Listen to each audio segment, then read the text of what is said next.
Welcome to another edition of AUVSI's Weekend Roundup, where we point out some stories from the week that you might have missed. Brian, I have 4 items, so I will start off. Okay. General Atomics has tested a space laser communication system. So they say it can carry 300 times more data than typical radio frequency systems, and it can't be jammed. They tested it on the ground, and it's an internally funded program, but they're looking forward to doing some more work in that regard. Very interesting. Daimler Trucks and TORC Robotics have announced plans to expand their public road testing of automated truck technology. The company started initial public road testing in Southwest Virginia last year, which is where TORC Robotics is headquartered. And the road tests are used to collect data from real-world traffic scenarios, which is beyond what they can learn from computer simulations and closed road conditions. Okay. I'm sticking with the military theme this week. The U.S. Navy has tested unmanned fighters with a manned fighter. So the idea is that a manned fighter aircraft could control additional unmanned fighters. So they did this with 2 unmanned EA-18G Growlers controlled by a manned fighter. And the study is basically just to see where to invest in future technology. I'm all over the place this week. I have no theme this week.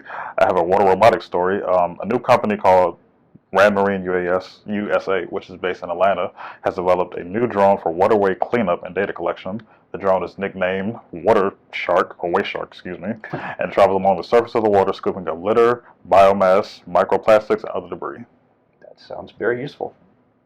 Yet another military. This is a follow-on from an item I had last week. The U.S. Navy has now released video of the CUSV, the Common Unmanned Surface Vehicle, that was recently tested down in Norfolk, Virginia. So if you want to take a look at that system in action, Unmanned Surface Vehicle, pretty cool, take a look at the video. Sounds good. Now I'm going to move to the ground. Bowling Green State University has become the latest college campus to welcome Starship Technologies delivery robots before they start making their deliveries, so they're currently mapping out the campus. Okay, you and I know that they deliver pizzas very well. Very good pizza. The last one from me, this is completely different now. Researchers at Johns Hopkins have been looking at how snakes can climb so well, because they don't have little legs or anything, but they can climb pretty well. So they're using that biological inspiration to create robotic snakes that can climb very easily. Now, before you get all scared, this could be useful for search and rescue in narrow spaces and for exploring other planets in the future. Not as scary as I thought. So that's what we have for you this week, and we'll see you next week.